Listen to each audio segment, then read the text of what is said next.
Padyshim është një vendim që ndryshon lojën politike në Tiranë, ose të paktën do ta lër pezull për një periudhë të pacaktuar.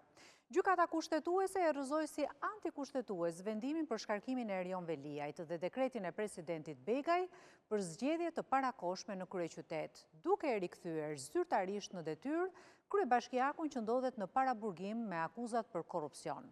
Ishte një vendim që me votat të ndara 5-3 shënoi edhe një disfat institucionale për Këshillin Bashkiak, për qeverinë dhe natyrisht për presidencën. Por në të njëjtën kohë për opozitën, një vendim i udhëhequr nga vetë kryeministri Edi Rama. Kreu i qeverisë, i cili vetëm pak javë më parë firmosi shkarkimin e Veliajt, sot e komentoi këtë vendim si një provë që ai nuk i ka kapur të gjitha pushtetet, duke u përgjigjur në këtë mënyrë edhe akuzave të opozitës për kapje të drejtësisë. Për kryeministrin, nëse kushtetuesja e ka vlerësuar kryebashkiakun e Tiranës se nuk mund të largohet, veç se me zgjedhje, atëherë sipas tij mbajtja e Erion Veliajt në qeli nuk është më thjesht në dëm të lirive dhe të drejtave të tij, por edhe në dëm të popullit të Tiranës. Çfarë ndodh tani pas këtij vendimi të kushtetueses?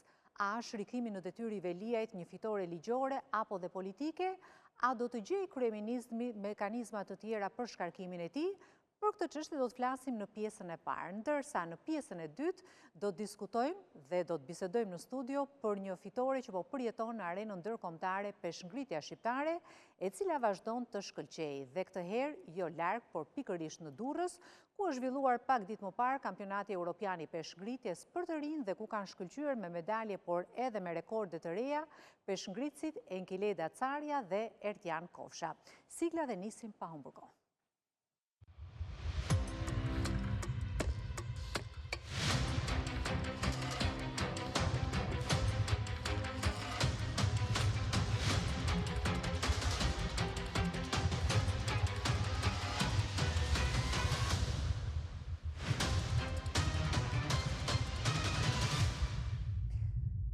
Mirëmbrëma dhe mirë se erdhët nderuar teleshikues, jemi drejt për drejt në Ora News me Ora e Betit, ashtu si çdo të marrë dhe të mërkur, edhe sot për të folur për aktualitetin politik dhe natyrisht edhe një herë për Erion Veliajin dhe vendimin që mori dje gjykata kushtetuese. Një vendim që me sa duket zhbën gjithçka ka ndodhur gjatë këtyre muajve të fundit që pas arrestimit të tij dhe burgosjes me akuza të rënda për korrupsion. Por fillimisht, përpara se sa t'ju prezantoj me të ftuarit, le të ndjekim se çfarë ka ndodhur gjatë ditës së sotme pas vendimit të kushtetueses dhe deklaratat që ka bërë kryeministri Edi Rama, i cili tani befas kërkon lirimin e tij nga burgu në mënyrë që Erion Veliaj të rikthehet sërish në krye të bashkisë.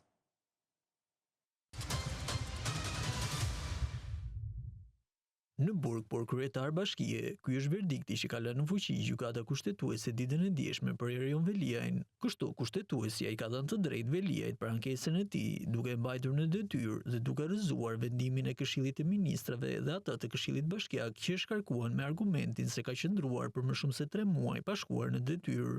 Vendimi në favor të Veliajt u mor me 5 vota pro dhe 3 kundër, duke bërë nul shkarkimin e tij, si dhe duke hedhur poshtë dekretin e presidentit Begaj për zhvillimin e zgjedhjeve në Tiranë me datën 9 nëntor.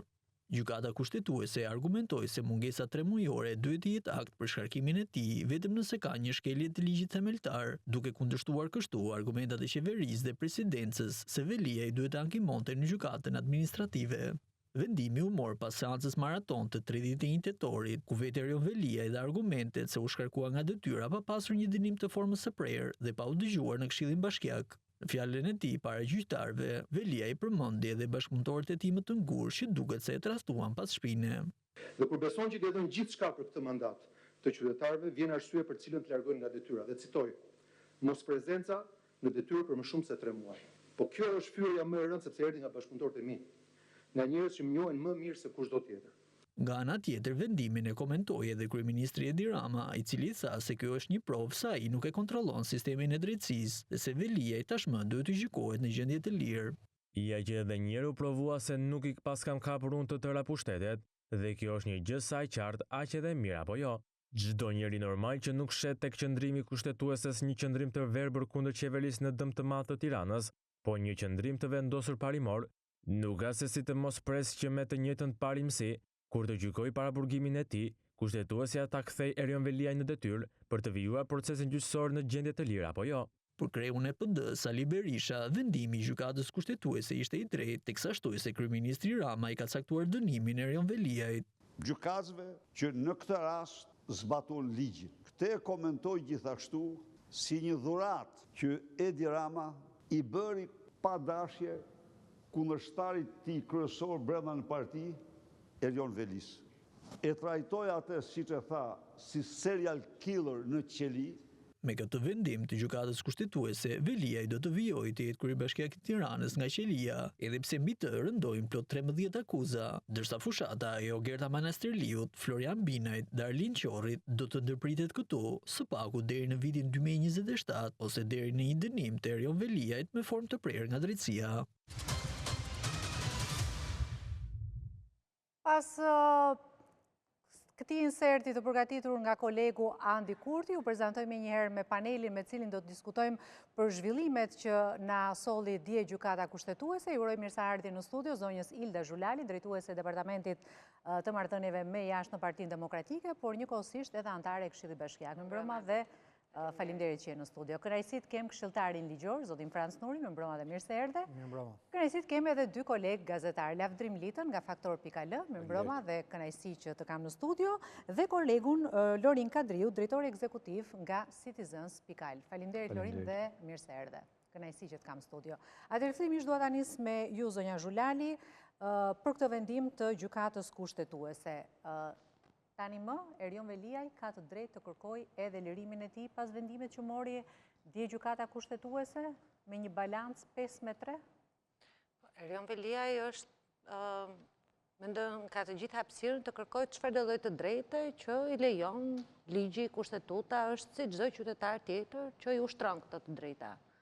Dhe brenda kësaj hapësirë veprimi që ai ka, por mendoj që këtu ka dy gjëra. E para është që ne kemi të bëjmë me një skenar të paramenduar nga zoti Rama, mendoj unë, që i përngjan një filmi Netflix, ne kaluam sezonin e parë të Netflixit Rama Veliaj dhe tani në sezonin e dytë episodi i parë. Nëse e mban mend, zoti Rama e nisi këtë sezon të dytë me Veliajn, duke shpallur nga mbledhja e Asamblesë së Përgjithshme të Partisë Socialiste që Ogerta Manasterliu do kandidoj për Bashkinë e Tiranës edhe pse Veliaj ishte ende në detyrë. Nga ana tjetër, i tha Këshillit Bashkiak të Tiranës që të mblidhen me urgjencë këshilltarëve të tij socialistë dhe ta shkarkonin brenda një jave. Ja caktoi dhe fatin kohor kur duhet ta shkarkonin. Por po ashtu i dërgoi një mesazh publik Erion Veliaj dhe i tha Erion, ti duhet të tregosh durim strategjik. Mua më ka mbetur në mendje kjo gjë dhe kam pyetur veten që atëherë çfarë do të thotë ky njeri me këtë të tregoj durim strategjik. Dhe ajo çfarë ndodhi, ne pam, u mblodh menjëherë Këshilli Bashkiak, i cili nuk e lejoi zotin Veliaj të vinte në mbledhje, siç ja lejon ligji, jo se e donim ne të opozitës zotin Veliaj në sallë, por ja lejon ligji. Ja refuzuan këtë të drejtë, e shkarkuan me pretendimin sa e mungoi në detyrë për 3 muaj, edhe pse ne i kishim kërkuar, i kishim sjellë në vëmendje Këshillit Bashkiak të Tiranës, që Erion Veliajt i mbaronte 3 mujori i mungesës në detyrë që në muajin maj. Mirë po, tashmë kërkesa erdhi pas 7 muaj mungese të zotit Veliaj. Zoti Zhulali, ka një moment tjetër që ju e keni kujtuar. Nuk shkarkohet për shkelje të rënda në detyrë, që kishte mundësi ta bënte Këshilli Bashkiak, por për mungesë 3 muajsh në punë. Ka dhe një moment tjetër interesant, sepse kryeministri Rama emëron Ogerta Manasterliun, siç i dha detyrën për të garuar për Bashkinë e Tiranës, i jep edhe një detyrë tjetër që i takon funksionit të saj si parlamentare, si deputete. Se po i përmendja të gjithë elementët. Si pjesëtare në Komisionin e Reformës Zgjedhore, një komision që ka një kozgjatje 9 mujore. Pra, thash, ka ndodhur disa gjëra që kanë qenë akte publike, të cilat ne duhet t'i evidentojmë për të kuptuar që këtu bëhet fjalë për një pazar politik mes Edi Ramës dhe Erion Veliajt, tashmë që gjërat kanë ndryshuar me shpejtësi, edhe për shkak se nën akuzë është vënë zëvendës kryeministri Aballuku, dhe kjo i shkakton një tjetër tërmet politik Edi Ramës edhe brenda radhëve të tij, qeveritar, partijak, po edhe në opinionin publik. Dhe veçanërisht për mua më kryesorja është në ushtrimin e pushtetit që ai ka.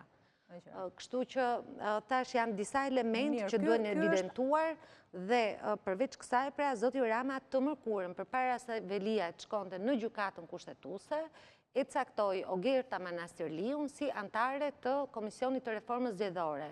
Edhe pse zonja Manastirliu historikisht nuk ka marrë ndonjëherë pjesë në këtë komision, nuk ka as ndonjë përbojë, as juriste, pra ishte një mesazh publik.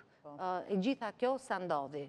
Kjo është njëra anë, nga ana tjetër, sa i përket vendimit gjykatës kushtetuese, doja të bëja një koment. Ne kemi, se po flasim sigurimin në kushtet e një shteti demokratik, ne nuk kemi një shtet me të tilla standarde dhe kemi një gjykatë kushtetuese që në vendimin e fundit të saj cënoi integritetin e gjykatës. Me çfarë parimi që më nxirr mua një sy që t'i heqësh të dy syt tjetrit. Gjykata kushtetuese rrëmbeu një mandat të një gjyqtare kushtetuese dhe përmes kësaj i cënoi dhe disa mandate të tjera vetes, duke bërë këtë në kundërshtim me çfarë ka thënë Komisioni i Venecias në mënyrë eksplicite, që në një opinion më të hershëm, po për mandatet e gjykatës kushtetuese, ka thënë që mandati i gjyqtarit kushtetues duhet të jetë i shenjtë. Dhe nëse cënohet mandati, cënohet integriteti i gjykatës dhe të gjitha vendimet e saj. Kështu që një gjykatë që ka bërë këtë për veten e vet, mendoni pastaj se çfarë integriteti ka për vendimet e tjera. Në pjesën e parë ju bët interpretimin politik të vendimit të gjykatës kushtetuese, duke bërë një ekspozitë asaj që ka ndodhur që nga arrestimi i Erion Veliajt edhe kërkesa që bëri kryeministri për shkarkimin e tij. Zoti Nuri, ndërkohë interpretimi juridik, mori gjykata kushtetuese një vendim të drejtë? Në vlerësimin tim është një vendim i drejtë, ai që u mor, pavarësisht gjitha këtyre elementeve që sapo parashtroi dhe zonja Zhulali, të cilët nuk i heq asnjë presje, është e vërtetë që gjykata kushtetuese ka ato kontradiktat e veta, ka problematikat e veta. Në rastin konkret, rrethanat e bën që edhe konjunktura mund ta themi bën që me një votim 5-3, pra për një vot është luajtur, për një vot sepse po të ishte barazim, thjesht parantez, do hidhej poshtë kërkesa e zotit Veliaj, në rast barazimi 4-4 të votave, me një shumicë 5-3, u dha e drejt ndaj kërkesës së zotit Veliaj dhe konkretisht çfarë ka ndodhur? Nuk lirohet zoti Veliaj nga gjykata kushtetuese, nuk lehtësohet nga akuzat që ai ka apo nga paraburgimi. Jo, gjykimi kishte të bënte me, që ta kuptojë edhe publiku më tepër, gjykimi kishte të bënte me mënyrën e shkarkimit nga Këshilli Bashkiak dhe nga Këshilli i Ministrave me vendim të Këshillit Ministrave të firmosur nga vetë Edi Rama.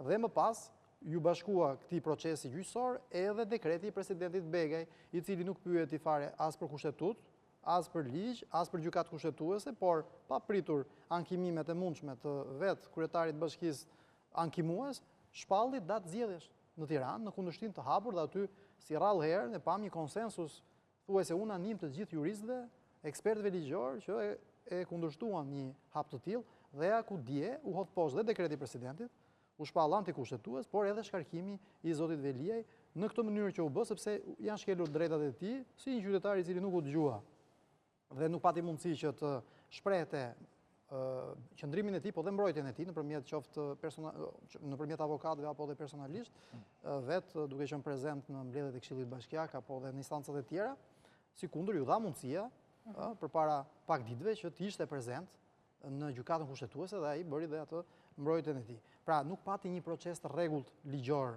në shkarkimin e zotit Veliaj, nga aspekti ligjor dhe juridik. A do ta përdorin avokatët e zotit Veliaj këtë vendim për të kërkuar përpara gjykatës së posaçme apo përpara prokurorisë së posaçme SPAK lehtësim në kuptimin e masave shtrënguese që i ka?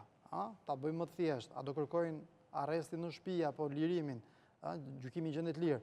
Mendoj se nuk i pengon që ta kërkojnë, mund ta kenë kërkuar edhe herë tjera, por ky vendimi sot mund të jetë një gur sado i vogël plus në favor të këtij argumenti, duke thënë që ja, kemi gjykatën supreme në Shqipëri, gjykatën kushtetuese në këtë rast, që ka konstatuar shkelje të po themi të drejtave themelore dhe të një procesi të rregullt ligjor ndaj një zyrtari. Se sa do të vlej pastaj si argument për atë pjesë do mbetet për të. Do ta thoshte edhe kush i ka bërë këtë shkelje, se kjo është pjesa më e bukur.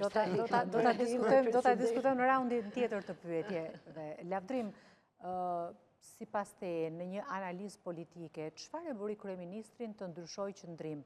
Pra, nga ai lëshim që i bëri, duke i urdhëruar këshilltarët socialist dhe duke nxjerrë vendim për shkarkimin e Erion Veliajt dhe pastaj dekretimin e zgjedhjeve të parakohshme në Tiranë, tek mbrojtja që i ka bërë gjatë ditëve të fundit dhe veçanërisht që nga vendimi për të emëruar Ogerta Manastirliun edhe kandidate edhe antare në Komisionin Parlamentar për Reformën Zgjedhore dhe mandej kërkesa e sotme që gjykata kushtetuese ose instancat të tjera të japin lirin për kryetarin e bashkisë. Sigurisht janë gjëra të ndara, por nuk janë dhe aq të pa lidhura me njëra tjetrën. Procesi politik që ka nisur Edi Rama në Asamblenë e Partisë Socialiste për të shkarkuar Erion Veliajin dhe për të nxjerrë kandidate Ogerta Manastirliun ka qenë një vendim politik i partisë. Pra dhe atë vendim ata e kanë iniciuar në Këshillin Bashkiak, kanë marrë propozimin për shkarkim, Këshilli i Ministrave ka vendosur, presidenti ka bërë procesin, e ka hedhur gjykata kushtetuese e ka rrëzuar dhe këtu Edi Rama po luan në mbrojtje, sepse vendimi nuk ka asnjë fitues, të gjithë janë kapur në flagrancë në shkelje kushtetuese dhe sigurisht e gjitha duket si një mizansken nga jashtë. Por në brendësi unë nuk mendoj që Edi Rama ka kaq fuqi mendore të mendoj disa hapa përpara se cila do jenë vendimet e institucioneve, se cila do jetë reagimi i Erion Veliajt, se cili do jetë reagimi Sheti një koordinim të vendimeve gjyqësore me direktivat që jep kryeministri të fshehura ose në distancë? Unë shikoj gjëra të çuditshme në vendimin e gjykatës kushtetuese, që ato që pretendoshin se ishin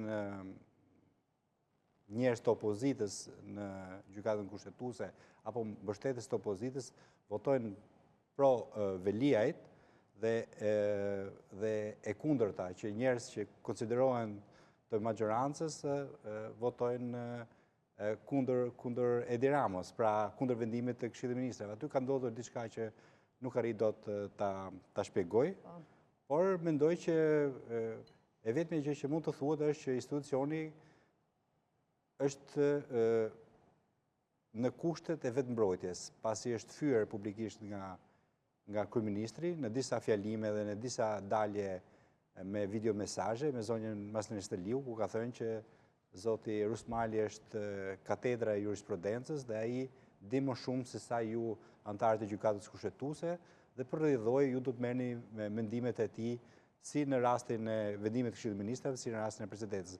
Ata i kanë kthyer reston, ja kanë rrëzuar dhe kjo e ka bërë vendin të hyjë një ngërç politik dhe institucional, se tashmë ne kemi një ngërç institucional dhe këtu presidenti i Republikës duhet të kuptojë që është një institucion i pavarur nga kryeministria dhe duhet të ruaj pavarësinë e institucionit edhe nga kërkesat për dekretet më njëhershme nga ana e kryeministrit Rama. Ka dhe një moment tjetër. Zoti Nuri është jurist edhe e interpreton ligjin dhe kushtetutën dhe me të drejtë thaj që sipas kushtetutës shkarkimi i tij ishte antikushtetues sepse nuk janë ndjekur procedurat ligjore. Tani pyetja është, megjithëse ato janë akuza që ende nuk janë provuar ose duhet të provohen gjatë një procesi gjyqësor, po akuzat për korrupsion, a nuk përbëjnë shkelje të kushtetutës? Juristët e dinë që aty duhet të ketë një vendim të formës për erë që Këshilli i Ministrave ta konstatojë në shkresën që i dërgon presidentit të Republikës, pra në arsyetimin e vendimit, ata kanë zgjedhur nenin 62.q për mos paraqitjen në punë, që bën shkak për procedurat e shkarkimit dhe jo për shkelje të rëndë të ligjit dhe të kushtetutës. Nëse ata do ta kishin shtuar në shkresë, gjykata kushtetuese ndoshta do kishte marrë një vendim ndryshe, por ata janë bazuar në faktin që nuk është ndjekur procedura e dëgjimit, neni 42 i kushtetutës dhe 150 për qeverisjen vendore si shkarkohet. Por kjo në fakt ka sjellë një pasojë të mirë vetë, sepse precedenti do ishte shumë i gabuar nëse Këshilli i Ministrave do të bazohej vetëm në mungesën e një kryebashkiaku në zyrë, sepse mund të kemi prokurori rrethësh të nxitura politikisht që mund të izolojnë kryebashkiak për 3 muaj me vendime apo vendime edhe gjyqësore, dhe Këshilli i Ministrave mund të shkarkojë kryetarë bashkie që nuk janë të partisë së tij, po janë rival politik. Pra do ishte një precedent shumë i rrezikshëm dhe mendoj që ka një efekt pozitiv e gjitha kjo. Për sa i përket zotit Veliaj në raport me çështjet e tij penale, kjo është një çështje komplet tjetër dhe nuk besoj se kanë një lidhje shkak pasojë. Vendimi i gjykatës kushtetuese që t'i lehtësoj pozitën e tij penale. Mendoj që në një farë mënyre, nëse shkojmë kundër intuitës, mund t'ia rendoj pozitën e tij. Mund t'ia rendoj. Lorin, ky vendim që mori gjykata kushtetuese formalisht e kthen në detyrë Erion Veliajn edhe pse është në burg. Nonsens i çuditshëm. Në fakt, unë nuk mendoj që do të ndryshoj në gjë e jashtëzakonshme. U bën disa muaj tani që nuk është më në detyrë kryetari i bashkisë i rishpallur dje dhe unë nuk shikoj në ndryshim të jashtëzakonshëm, pra as për mirë, as për keq. Në fakt, ajo që shoh unë është një qëndërzim i pushtetit vendor dhe një heqje kompetencave të bashkive dhe përqendrimi tyre në qeveri. Pra, bashkitë tani po merren me abonete dhe faturat e ujit, po ajo që prodhon dhe qarkullon para që janë lejet e ndërtimit janë masivisht në dorë të Këshillit Kombëtar Territorit dhe Ujit tashmë. Dhe po shikojmë që ai sektori ekonomisë, që mbetet shumë gri dhe shumë problematik dhe shumë i errët për një pjesë shumë të madhe qytetarëve, po edhe raporte shumë serioze e cilësojnë që është fabrika e pastrimit të parave, nuk po ndalon. Kështu që unë mendoj që me Veliajn ose pa Veliajn, kjo do të vazhdoj. Unë pash një kryetar bashkie të etur për të komunikuar me publikun, me media, që fliste më shumë se sa avokatët gjatë seancës. Mendoj që qytetarëve i është kursyer një pjesë e mirë e kronikave të gatshme, e daljeve mediatike, por ajo që unë shikoj si vullnet politik i Bashkisë Tiranës, mendoj që është aty. Dhe problemi vijon tjetë aty, për shkak edhe të mënyrës, siç e përmendën kolegët pak më përpara, mënyra se si Veliaj u shkarkua, tregon dhe njerë prezencën shumë të fortë të ndikimit qeverisë në pushtetin vendor, që nuk shtrihet vetëm tek një urdhër për të shkarkuar një kryetar, por shtrihet edhe tek vendimet e tjera. Edhe tek vendimet e tjera. Një koment këtu. Tani, problemi kryesor këtu është njëherë që Edi Rama prej disa kohësh që pas zgjedhjeve dhe për shembull pati një ndërhyrje brutale në kompetencat e pushtetit vendor në pothuajse gjithë bashkitë e Shqipërisë. Por ndërhyrjen më brutale e ka bërë... Ju po thoni tani pas zgjedhjeve, po Lorini e kapi shumë bukur, sepse kjo ndërhyrje është bërë që vjetë kur u ndryshua VKM-ja 408, kur ai mori gjithë kompetencat, siç e kujtoj, të lejeve të ndërtimit, të gjitha ato që prodhojnë para... Prandaj doja ta vazhdoja. Lejet të ndërtimit Përveç asaj që tha Lorini, domethënë po them, ne kemi parë që ai të bëjë një ndërhyrje brutale në kompetencat e pushtetit vendor. Dhe jo vetëm me marrjen e kompetencave që e ka bërë përmes ligjeve të veçanta, por i kemi parë dhe me akte publike, me vajtjet në përgjithë bashkitë e Shqipërisë dhe hiqte drejtor dhe ndoste drejtor dhe bënte reprezalje, por në mënyrë të veçantë kemi parë këtë ta bëjë në Tiranë. Dhe çfarë bënte përmes kësaj gjëje? Në një farë mënyrë rënonte dhe trashëgiminë e Erion Veliajt, sepse deri dje Erion Veliaj mbajë kryebashkiaku më i suksesshëm, modeli i qeverisjes vendore për Partinë Socialiste. Mirë po ne i pam se si gjatë verës ministrat e qeverisë Rama u shndruan në inspektor që duhet të zhbënin ato dëme që kishte bërë në hapësirën publike Erion Veliaj. Ministra që shkonin dhe mbanin shënim për hallet e qytetarëve, se si u kishte rënë qaftë qeverisja vendore, bashkia, por që kishte një emër ky dëm. E kishte emrin Erion Veliaj. Prandaj deri përpara pak kohësh ne kemi parë një luftë të hapur mes Edi Ramës dhe Erion Veliaj. Prandaj tash që këtu gjërat kanë ndryshuar me shpejtësi. Dhe jo vetëm kaq, brenda Bashkisë së Tiranës ka zbritur vetë zëvendës kryeministja Balluku. Ne kemi informacione nga punonjësit e bashkisë se si zëvendës kryeministja u bënte mbledhje, ka shkarkuar punonjës të bashkisë, ka caktuar në punë persona të tjerë dhe ka bërë një rikonfigurim tërësor të gjithë burimeve njerëzore dhe jo vetëm aty. Kështu që këtu kemi një si thua rikonfigurim politik të marrëdhënieve mes Veliajt dhe Edi Ramës, dhe pyetja për mua nuk është çfarë do ndodhi me Veliajn. Asgjë nuk do ndodhi, sepse në fund të ditës Bashkia e Tiranës do vazhdojë të qeveriset, pavarësisht se ka emrin Anuela Aristani, aty pushtetin tashmë ka Belinda dhe Balluku dhe Ogerta Manastërliu. Në këtë pikë, ka vend për opozitën që ndoshta të bëjë dhe një mea culpa që i bashkoj votat me mazhorancën në Këshillin Bashkiak për të bërë këtë shkarkim që po na rezulton nga gjykata kushtetuese që ishte antikushtetues? Absolutisht jo.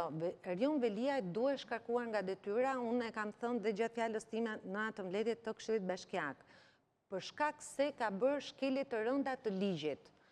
Partia Socialiste refuzoi që ta përfshinte këtë nen, sepse nuk ka nevojë asnjë këshilltar socialist që të vendos aty që është shkelur ligji për një incinerator që nuk ekziston.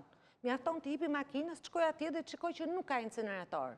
Të marri dhe faturën se sa para kemi paguar ne për ato incinerator deri tani, e para.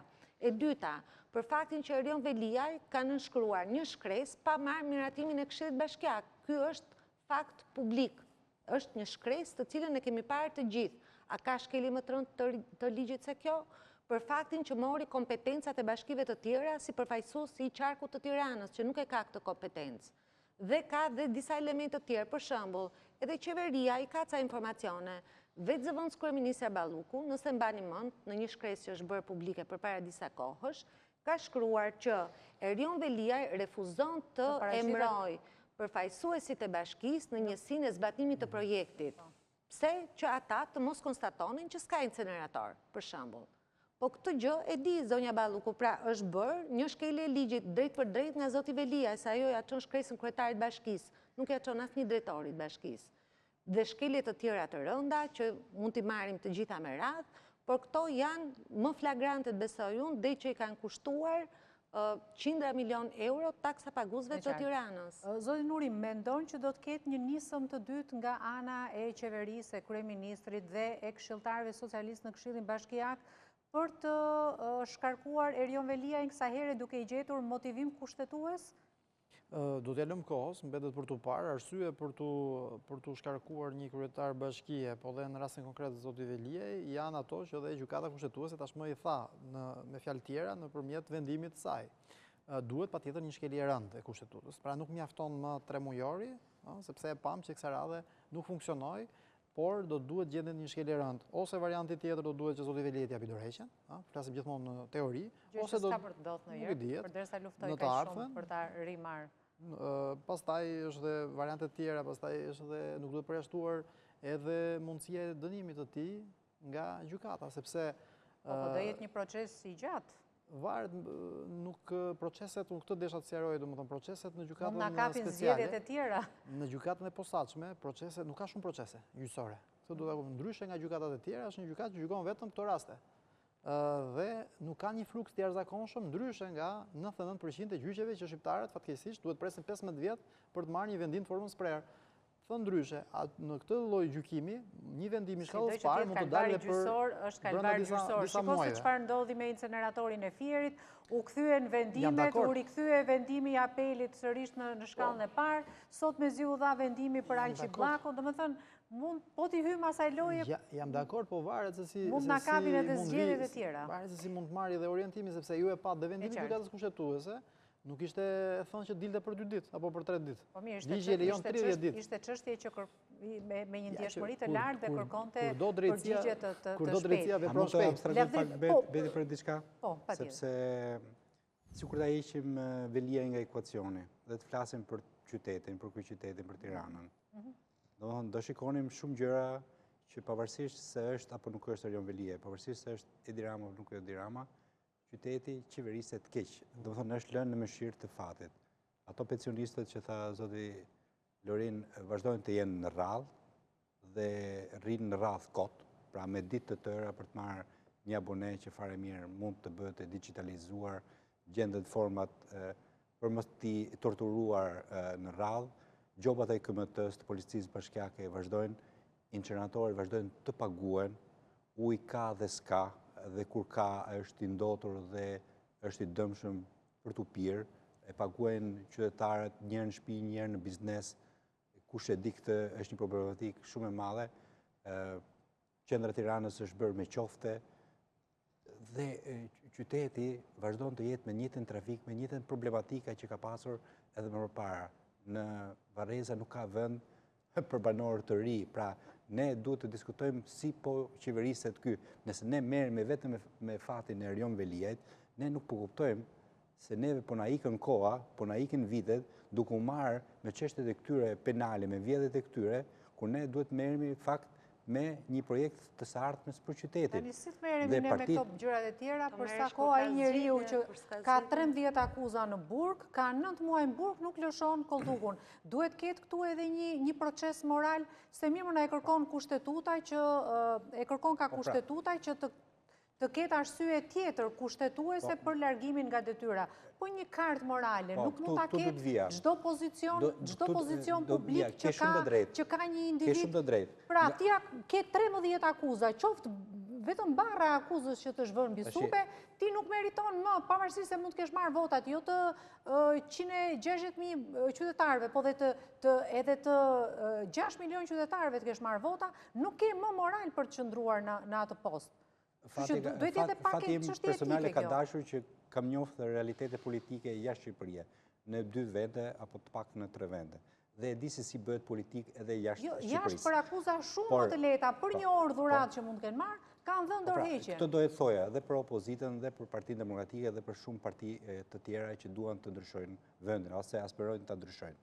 Sepse logjika e protestave me data, logjika e 50 protestave me 50 veta, nuk pati një efekt kaskad për të rrëzuar Erion Veliaj. Erion Veliaj e rrëzoi një proces tjetër që ishte procesi penal nga Spaku.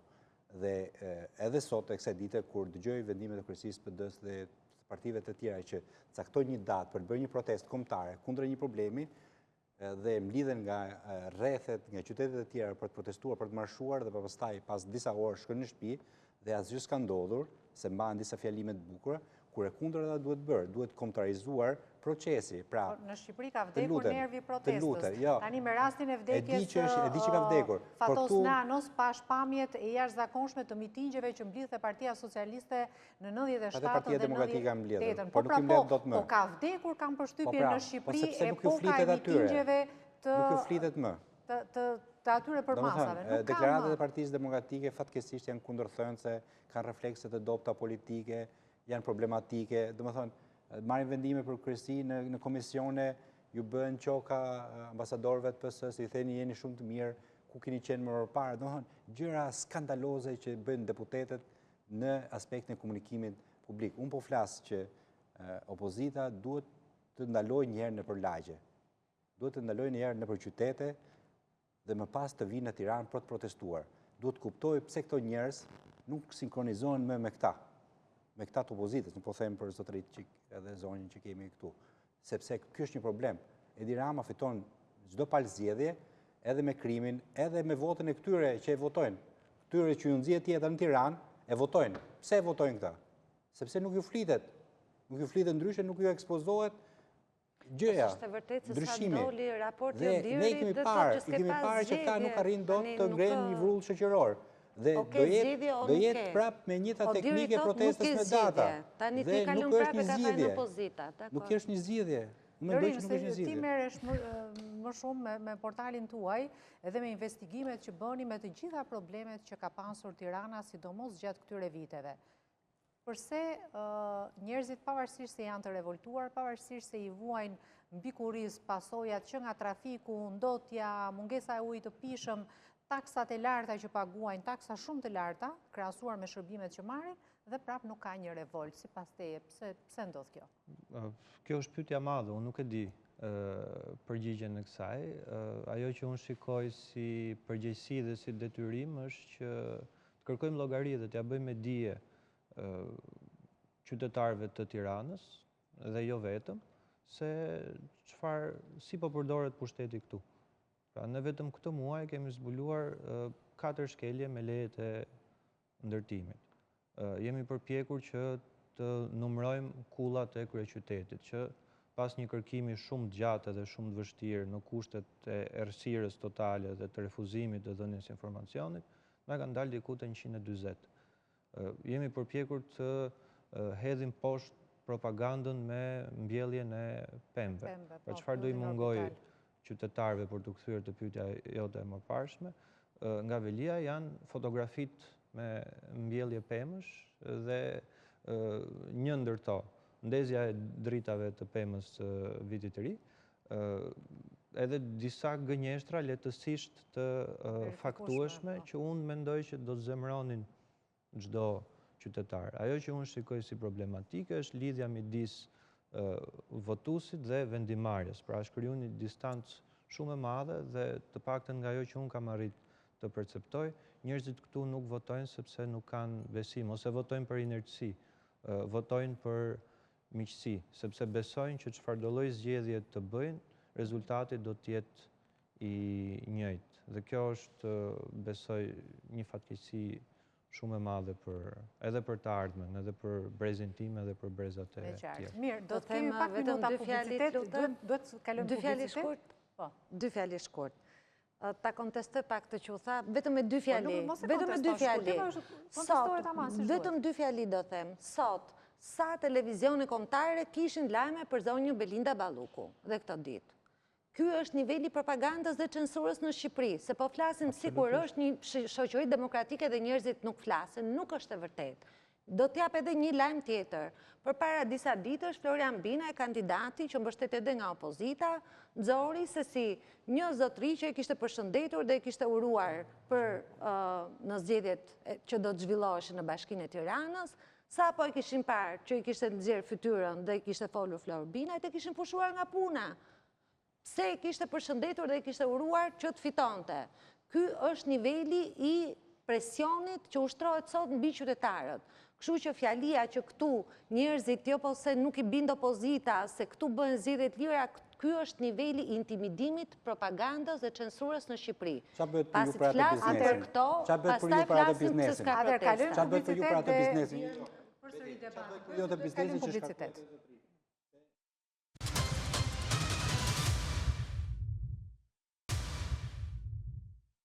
Jemi rikthyer sërish në pjesën e dytë për të folur sërish për rikthimin në detyrë, edhe pse jo në mënyrë zyrtare të Erion Veliajt, pasi ndodhet pas hekurave. Zonja Zhulari, do të pyes, a ishte sipas akuzave që ka bërë opozita, a ishte kjo një mënyrë e kryeministrit, meqense ju thoni që ka qenë një vendim i ndikuar politikisht ai gjykatës kushtetuese, për të shmangur zgjedhjet në Bashkinë e Tiranës dhe përse nuk kërkon zgjedhje në këtë moment kreu i qeverisë? Pra, unë thash dhe në fillim për mua, kjo është pyetja e madhe. Pse Edi Rama nuk i do më zgjedhjet në Bashkinë e Tiranës? Dhe çfarë ka ndryshuar? Dhe mendoj që e thash dhe më përpara, sipas një hamendësimi tim dhe analize politike që unë bëj nga veprimet dhe aktet publike të kryeministrit, mendoj që ai tani ndodhet në një pozitë shumë të vështirë, së brendshmi, pushteti, në shumë drejtime dhe faktori kryesor që ka ndryshuar këtë lloj dinamike është zhvillimet me zëvendës kryeministren Belinda Balluku. Pastaj të tjerat do t'i shikojmë gjatë rrugës, koha do të na provojë, por qartësisht Edi Rama nuk është interesuar për të shkuar në zgjedhje në Bashkinë e Tiranës, edhe se nuk fiton gjë, se thash ai pushtetin e gjykatës kushtetuese nuk i bëri pak nder edhe opozitës, e cila për hir të vërtetës nuk ishte gati për zgjedhje. Po opozita kishte... Megjithëse kishte një vit që kërkonte shkarkimin e Erion Veliajt, duket sikur opozita u ndodhe pa përgatitur përpara shkarkimit të Veliajt, sa nuk gjeti kandidat dhe u detyrua të marrë një kandidat të borxh. Është vërtet se opozita nuk gjeti kandidat, por opozita e para duhet bëhet llogaritë matematikore, dhe llogaritë matematikore thonin që një kandidat vetëm i Partisë Demokratike, pa patur edhe në aleancë partitë e tjera opozitare, nuk na nxjerr fitues. Kjo është matematikë shumë e thjeshtë. Një kandidat që i mbledh të gjitha këto parti dhe e zgjeron rezultatin, ka gjithmonë potencialin për të na çuar në një rezultat të mundshëm fitues. Matematikisht, zoti Sheha me partinë e tij Mundësia ka marrë një rezultat shumë të mirë në Tiranë dhe po t'i mbledhësh ai e bën garën në Tiranë, po të mbledhësh rezultatin e tij dhe të Partisë Demokratike, e bën garën në Tiranë një garë të vërtet të mirëfillt. Po të mblidheshin dhe aktorë të tjerë, do me thënë mundësit gjithashtu bëheshin edhe më të mira. Kështu që këto kushte na çuan në detyrimisht në kërkesën për një aleancë të gjerë. Zoti Sheha ishte i pari që vuri një lloj kushti që donte një kandidat që të mos vinte nga partitë politike, por të vinte si tush përtej nga shoqëria civile, dhe unë besoj që kandidatura e Florian Binajt ishte një kandidatur e goditur edhe për kohën, sepse koha që kemi në dispozicion është shumë e pakët. Në kaq kohë të paktën sa që kishim deri dje, po flistim për një të bësh fushat vetëm në një muaj, do duhet që minimalisht kesh një kandidat që është i njohur në të gjithë Tiranën, që kur ti thuash ose ti kërkosh votën njerëzit mos pyesin që kush është ky ose kush është kjo. Kështu që Florian Binaj i përmbushte një seri kriteresh që ishin të kënaqshme për gjitha palët dhe që edhe sondazhet e para që dolën e tregonin me një doli të paktën tek një që u publikua në një nga mediat e tjera, ishte diku te 42 deri në 44%, shumë pranë me zonjën Manastir Liu, pra që tregonte që kishte një garë të vërtet, potencialin. Edhe pse ne, siç e tha dhe Odiri, nuk është se jemi në kushte këtu zhvillon zgjedhje të lira dhe të barabarta, por tash këto ishin kushtet matematikore dhe politike në cilat ne u futëm, jo se nuk ishte kandidat të vetët brenda Partisë Demokratike shumë të mirë, njëri prej cilëve e ka shprehur dhe ambicien për të kandiduar dhe në 2027, doktor Ilir Ali Mehmeti, por kjo kërkonte një kohë më të gjatë për një mobilizim më të madh, qoftë edhe për ta bërë figurën e tij dhe më të njohur dhe për ta prezantuar në elektorat.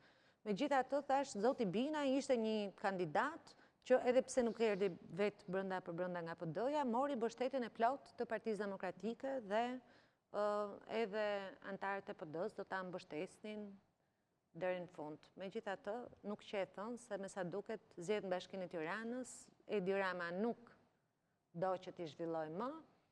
Arsyet besoj do t'i shikojmë në këto javë të ardhshme, se këtu gjërat po rrokullisen shumë shpejt. Po, atëherë, për kuriozitet dhe teleshikuesve, 5-3 ishin votat në gjykatën kushtetuese për rikthimin në detyrë të Erion Veliajt. Pro vendimit në favor të Veliajt kanë votuar Sander Beci, Ilir Toska, Fiona Papajorgji, Marsida Xhaferllari dhe Mariana Selimi, ndërsa kundër vendimit kanë votuar Olta Zaçaj, Sonila Betja dhe Gent Ibrahimi. Tani, për të gjitha ata që mendojnë se ky vendim mund të ketë ndonjë pak ndikim tek procesi tjetër gjyqësor që po zhvillon Erion Veliaj në gjykatën e posaçme SPAK. Zero ndikim.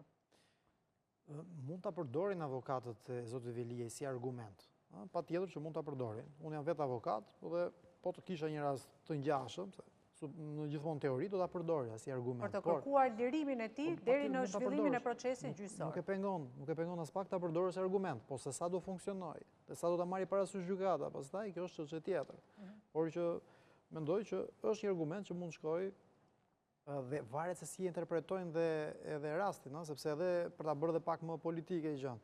Është një vendim që mund ta shikosh në dy aspekte. Nëse avokatët e zotit Veli duan ta nxjerrin favorin e tij, mund ta përdorin se ka argumenta favor. Sikundër ka dhe argumenta favor të prokurorisë, që thotë, shiko, zotëria është akoma kryetare bashkie dhe po të lirohet prej punë. Që më shumë e pengon ai vendimi lirimin e Erion Veliajt sesa e ndihmon. Mund ta shikoj gotën gjysmë plot apo gjysmë bosh. Po sikundër dhe zoti Rama, kryeministri, doli sot dhe bëri këtë status në Twitter dhe në rrjetet sociale ku me deri diku triumfalizëm, do të thoshte që ky vendim kundër tregonte që drejtësia është e pavarur, që është as pak e vërtetë, sepse po mundohet që një vendim që mund të ishte edhe në pamje të parë kundër tij ta kthej në aspektin pozitiv dhe të marrë gjërat më pozitive dhe për ta shitur sikur këtu drejtësia është e pavarur, gjë që nuk është as pak e vërtetë, sepse i dim gjitha problemet në reforma e drejtësisë çfarë ka sjellë në Shqipëri dhe gjitha pasojat që po sjell dhe kemi parë dhe raste të tjera ku vendimet e gjykatës kushtetuese janë hedhur, janë shkelur me të dyja këmbët nga kjo maxhorancë, ka refuzuar totalisht t'i zbatojë, ka injoruar me rekomandimet Komisionit Venecias, me vendimet e gjykatës kushtetuese, mjafton rasti i zonjës Xhaçka, vendimi i saj, edhe s'ka nevojë që të zgjatemi pastaj me vendime tjera. Kështu që edhe rasti konkret, ky vendim i gjykatës kushtetuese, nëse një palë mund ta përdori në favorin e saj, ka argumenta, po, sikundër edhe e tham, prokuroria po ashtu mund gjej si element faktin që ai zoti Velia vazhdon të jetë formalisht ende kryetar bashkie. Dhe kjo mund të jetë një pengesë për lirimin e tij apo për zbutjen e masës sigurimin në arrest me burg, sepse mund të ndikojë pastaj në proces apo mund të ketë impakte tjera te dëshmitarët e tjerë. Nga aspekti politik, Beti, unë dua ta theksoj këtë pjesë pres që pas reagimit të zotit Rama të ketë dhe një reagim nga zoti Veliaj, nuk e di në çfarë forme apo në çfarë mënyre. Do ketë. Unë mendoj që duhet të ketë. Normalisht duhet të ketë një reagim ose edhe me akt, duke firmosur një shkres, pra ai duhet të tregojë tani që është kryetari i bashkisë. Unë kështu pres që të ketë diçka. Çfarë do të ketë, Levit? Në djenin tim ai po shkruan një letër drejtuar Partisë Socialiste dhe Asamblesë së Partisë Socialiste, ku thot me disa fjalë që ai është viktim e punës, pra viktim e një procesi që persekutimi politik nga ana e prokurorisë. Po i qëndron linjës që mbajtin në fjalën përpara gjykatës kushtetuese ku u viktimizua, po. Pa atë nevojën e empatisë me fëmijët dhe me gjëra të tjera, por mendoj që ai do kërkojë në linjën politike, siç është këshilluar, me linjën politike që ka mbajtur Nano gjatë burgimit, ku dërgonte her pas here letra Partisë Socialiste për dhënë ai mendimet e tij për socialistët, jo për qytetarët e Tiranës. Pra do jetë një proces drejtuar më shumë partisë për të pasur ai një spirale shprese përmes këtyre vendimeve të pritshme të gjykatave më vonë. Nëse kjo do të vërtetohet. Mobilizim kundër Ramës apo çfarë? Edhe unë e kuptoj sikur ai kandidon pastaj për të zëvendësuar Ramën në një moment caktuar, po edhe paralelizmi me Nanon në burg, le të kuptohet që mbasi unë mendoj që ai do vazhdoj këtë proces, pastaj procesin politik, pastaj procesi i vetë mbrojtjes së tij ligjore do të shkojë deri në Strasburg, siç e ka deklaruar ai edhe në raste të tjera. Por nëse do keq interpretohet nga Edi Rama dhe nga leadershipi i PS-s si një sulm ndaj unitetit të partisë, unë mendoj që gjërat do përkeqësohen edhe me dosje të tjera që janë në hetim në SPAK ndaj Erën Veliajt. Është e çuditshme se nuk ka bërë në fakt asnjë reagim. Postimi i fundit që ka në rrjetet sociale është vetëm janë vetëm ngushëllimet për ish kryeministrin Fatostan. Ka marrë A4 dhe Sirolapska për shkruar. Ty të kanë lajmëruar nga burgu? Nga e ke marrë vesh? Ne kemi disa informacione. Jo, se më bëri përshtypje kjo se këtu merren gjërat gati si me thënë dhëna, që nëse ai duket sikur përbën kërcënim për unitetin e partisë apo për zotin Rama, do i ashpërsohen masat nga SPAK. Pse vallë? Jo, po them, mund të përkeqësohen në rastin hipotetik, mund të përkeqësohen, sepse këtu thuhet që sepse SPAK-u është kontrolluar e bie. Edhe ne nuk mund ta dimë, domethënë, që pas vendimit të gjykatës kushtetuese do ketë lirim të masës, ne mund të kemi një përkeqësim të masës nëse ai bën një sulm politik ndaj unitetit të partisë. Po, Lorin, dua një interpretim tëndin. E sheh më të aftë Erion Veliajn për të ndikuar politikisht, qoftë me letra, po qoftë edhe me ato lidhjet e vjetra që ka në Partinë Socialiste? Jo, sepse mendoj që në momentin që u shua protesta përpara SPAK-ut, ai ishte sinjali përfundimtar i braktisjes së Veliaj nga mbështetësit e tij. Dhe tani e shoh vetëm, e shoh si një kërcënim real, por të vogël për Partinë Socialiste. Unë nuk i di dinamikat e Partisë Socialiste dhe nuk jam interesuar të them të drejtën, por e shoh dhe të pamundur që ai edhe në një rast të lehtësimit të masës të mobilizojë njerëz për të ndikuar tek vendimi, të paktën në formën e protestave, por ajo që kemi parë ne është që taktikat që zoti Veliaj ka përdorur gjatë hetimit nuk kanë qenë vetëm këto. Pra, është përpjekur të pengojë hetimet në mënyra të ndryshme, duke intimiduar dëshmitarët, duke përdorur miqtë e tij dhe nuk i dihet, mund të ketë akoma njerëz që mund sakrifikojnë për të. Po, Lavdrim, me që se kishe informacione... Do i sugjeroja Lorinit që të interesohet për jetën e brendshme të partive, për vetëmbrojtje politike dhe personale, sepse politika në vendin tonë ka ndikime të drejtë për drejta në jetën e familjeve tona, në jetën e komunitetit ku jetojmë, dhe të dish dinamikat e partive dhe të proceseve politike është shumë e rëndësishme.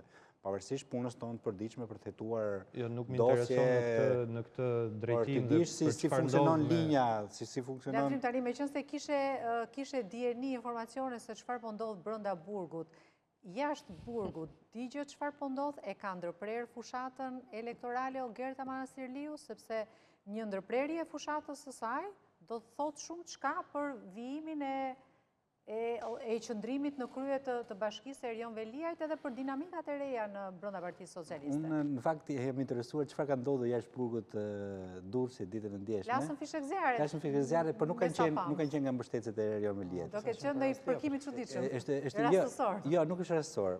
Do thonë, kush i plasi fishek zjarrit? Banorët e burgut kanë festuar për Erion Veliajt. Do thonë, banorët e tjerë në formë solidarizimi. Për në formë solidarizimi, sepse ka ndodhur një gjë shumë e çuditshme. Si u lejo ka në fishek, pse nuk e besoj dot. Si kanë vujt pasojë. Si u lejo ka fishek zjarrit brenda burgut? Jo brenda burgut, në rrethinat, se ka ndodhur në rrethinat jashtë. A kanë ardhur mbështetësit dhe kanë sjellë fishek zjarrit?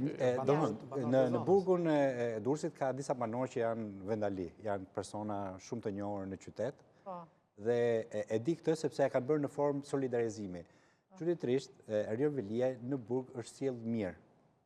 Nuk është ai tipi arrogant që ne njohim me gazetarët, me qytetet. E ke shumë gabim. Vetëm arrogant mund të jetë vetëm me gazetarët kur nuk i pëlqen. Erion Veliaj nuk është arrogant në sjellje me njerëzit. Ma ata që njohim ne. Përkundrazi është arrogant me Euronews për atë. Është babaxhan. Arrogant me Euronews. Ekstremisht babaxhan. Por atje brenda ndan bukën, ndan lutjet, do të thonë ka pasur raste ku njerëz kanë agjëruar, ka agjëruar dhe ai. Do të thonë atje ka një sjellje korrekte sipas kodeve dhe sipas rregullave të burgut dhe ata kanë vlerësuar çuditërisht. Dhe kjo ja kanë bërë si formë solidarizimi që ne po gëzohemi për ty. Ndoshta ai mund t'i dalë edhe mirë dhe keq kjo fakti i festimit jashtë burgut, por kjo është një gjë e vërtetë që ka ndodhur. Po krijon elektorat. Digjë e ka ndërprer fushatën Ogerta Manastirliu nëpër Tiranë? Patjetër që ka ndërprerë dhe ne dje kishim një akt shumë domethënës të ndërprerjes fushatës, sepse Edi Rama bëri 2 mbledhje qeverie deri orët e vona të natës dhe nuk është marrë vesh se çka ka diskutuar, se bepi ishte për buxhetin e shtetit, me cilit me sa duket Edi Rama nuk që ka marrë 12 vjet dhe vendosi të merret pas 12 vjetësh, se nuk e kemi dëgjuar ndonjëherë as të bëjmë mbledhje të këtij lloji, as që të kujdeset për buxhetin, se si do të ndahet ai dhe ku do të japim më shumë peshë.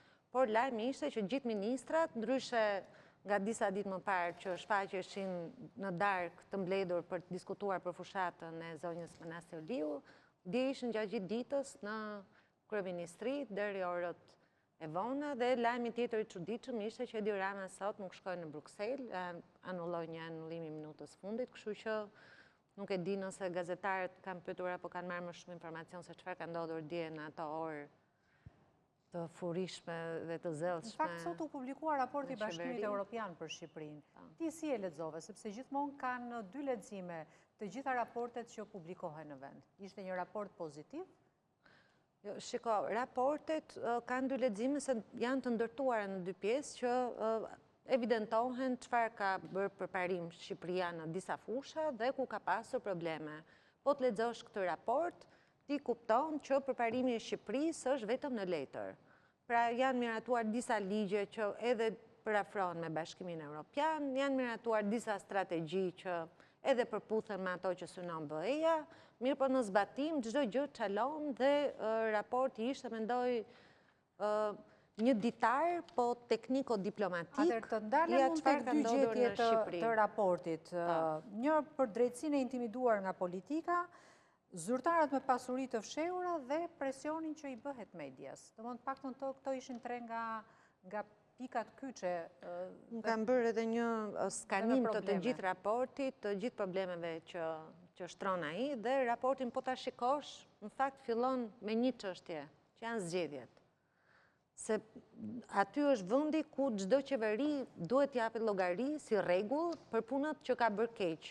Dhe e fillon me zgjedhjet, referon aty dhe referon te gjetjet kryesore që këtu nuk ishte zgjedhje të tjera dhe të ndershme, nuk ato kushtet në cilat u zhvilluan ishin krejtësisht të pabarabarta, pati manipulim të votës, prysnim të votës, ose siç i thot me një tok fjalësh shumë domethënës vet OSBE Odiri, në Shqipëri zgjedhjet u zhvilluan në kushtet e partisë shtet. Mjafton ky tok fjalësh dhe ka rrëzuar gjithë procesin zgjedhor në Shqipëri. Dhe çdo gjë tjetër që lidhet me çdo aspekt të qeverisjes. Se në partinë shtet nuk e as institucionet pavarura, as liri të medias, as respektim të drejtave të njeriut dhe as funksionim të ligjit. Unë mendoj që një nga gjetjet më të rënda në këtë raport ishte gjetjet që lidhen me luftën kundër krimit organizuar. Dhe në raport thuhet që krimi i organizuar është fuqizuar ekonomikisht. Dhe mendoj kjo është një kamban alarmi, pra përveç aspekteve politike që ne i njohim shumë mirë, edhe aspekteve tjera që fut ditës prekin jetën e çdo njërit prej nesh, ajo që është alarm për Shqipërinë është që e gjende ky raport, është fuqizimi i krimit të organizuar. Sepse kjo ka pasoja të rënda fatale dhe përkthehet në jetën, në përditshmërinë e çdo njërit prej nesh. Duket sikur po egzagjeroj këtë që them, po nuk egzagjeroj fare. E prek duke qenë viktim se qëllon në momentin e gabuar, në kohën e gabuar dhe në vendin e gabuar. Ka pasoja sepse fëmijët rriten në një mjedis ku ti nuk e kontrollon dot më, se me kë shoqërohet, është na prek sepse bizneset detyrohen ti nështrohen grupeve të krimit organizuar që do duhet të pastrojnë parat dhe përmes kësaj shtrëmbrojnë gjithë tregun e lirë, prek drejtësinë, prek politikën, prek çdo gjë.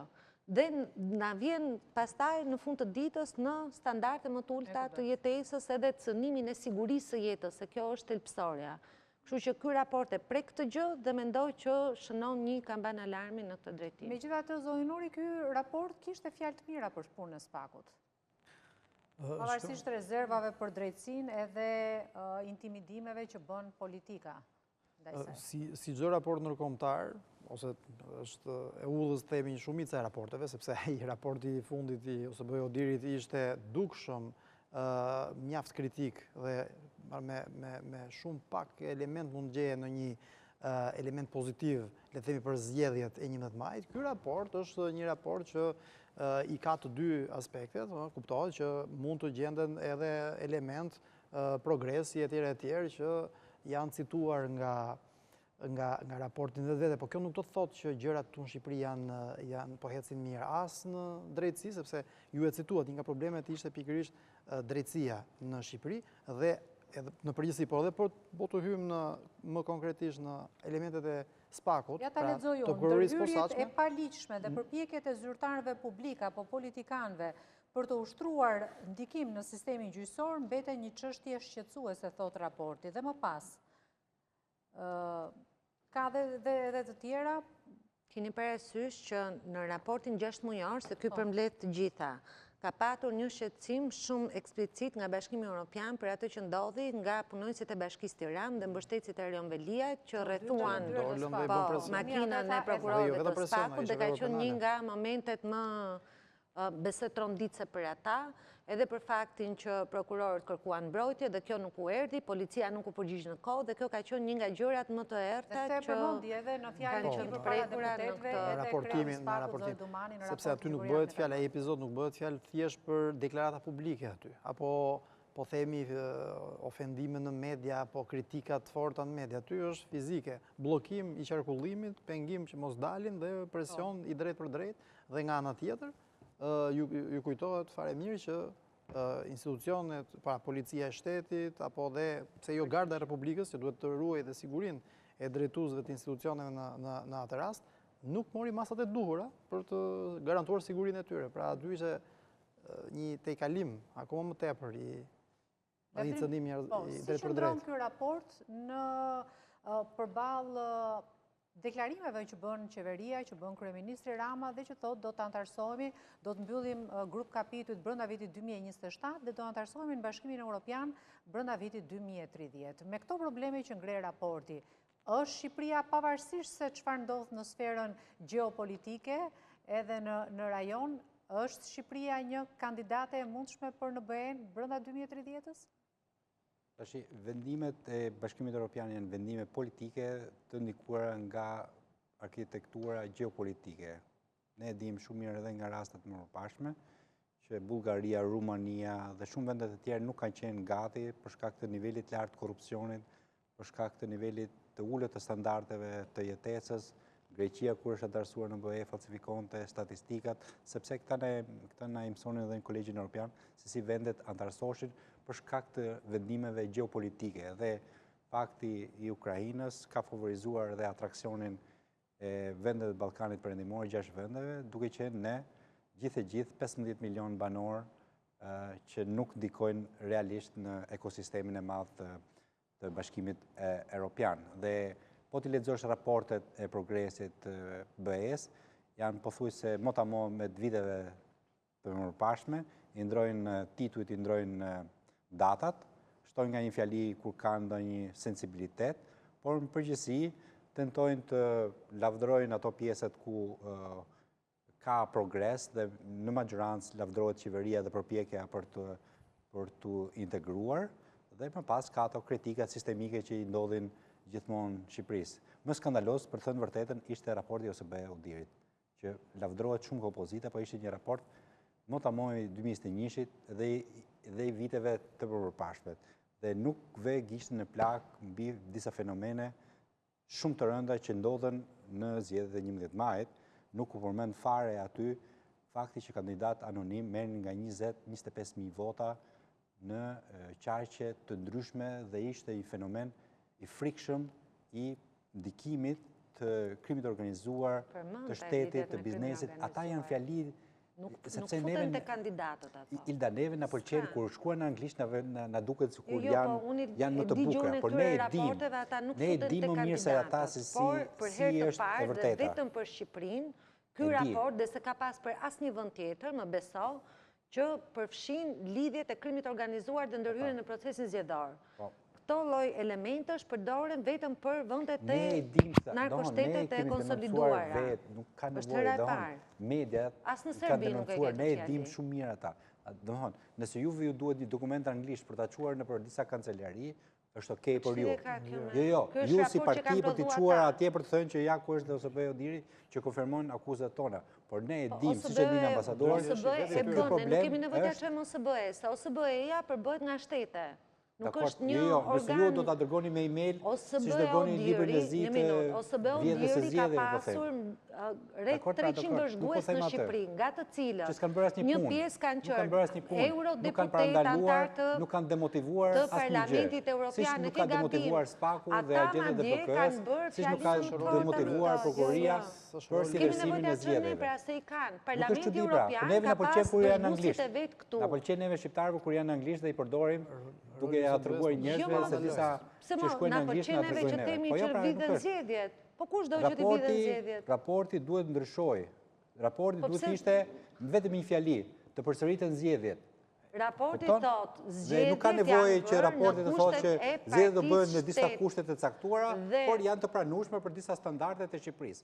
Këtë thot raporti si gjithmonë. Raporti thot që këtu zgjedhjet lira dhe ndershme nuk ka patur. Ne duhet të heqim dorë. Zgjedhjet janë bërë në kushtet e partisë, çfarë do të thotë arbitrin nga OSBE-Udiri. Nuk i imponojmë dorë. Ja vën fjalën nuk e heqim ne më OSBE-Udiri. Jo, do ta heqim nga mendja, zgjedhjet në të gjithë botën. Prodhon raporte vetëm për ambasadat dhe për kancelari. Prodhon raporte dhe për Amerikën. Që ta dish. Përse lexon njëri në Europë raportet për Amerikën. Ja ta gjym Velorinën se duhet ta mbyllim edhe një. Po flasim kush i prodhon. Brukseli e kritikoi qeverinë shqiptare për mungesë progresi për sa i përket lirisë medias. Pra, problemet janë ato, por situata po përkeqësohet. Ky ishte mesazhi në një fjali. Pra kemi të njëjtat probleme që lidhen me pronësinë e medias edhe me financimin e medias, kemi të njëjtat probleme që lidhen me sulmet ndaj medias edhe ndaj gazetarëve, kemi probleme të reja për sa i përket sofistikimit të mënyrave me të cilat gazetarët sulmohen, pra sulmet online, media që unë drejtoj, ka qenë vetë subjekti një sulmi shumë sofistikuar. U shpenzuan shumë para për të sulmuar Citizen Spikal në një mënyrë që ishte shumë e pa parandalueshme në shumë drejtime. Ka fushata urrëtie ndaj gazetarëve online. Ne jemi të pambrojtur nga paditë slap.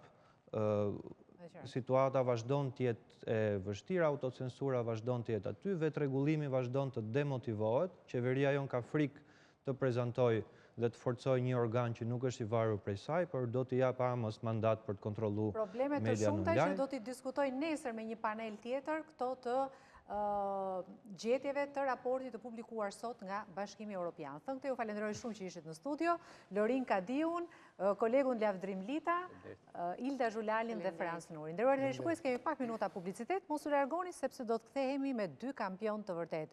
2 kampion të jashtëzakonshëm që i bëjnë nder Shqipërisë dhe që e kanë çuar lart emrin ton në arenën ndërkombëtare të peshngritjes. Kampionati botror U23 që u zhvillua pak ditë më parë në Durrës, solli shumë medalje dhe rekorde për këta 2 peshngritës të talentuar shqiptar. Enkileda Carjan dhe Ertjan Kofshën. Do t'i kemi pas pak në studio me një lidhje të drejtë për drejtë. Do të shkëputemi vetëm pak minuta për publicitet dhe do t'jemi sërish bashkë.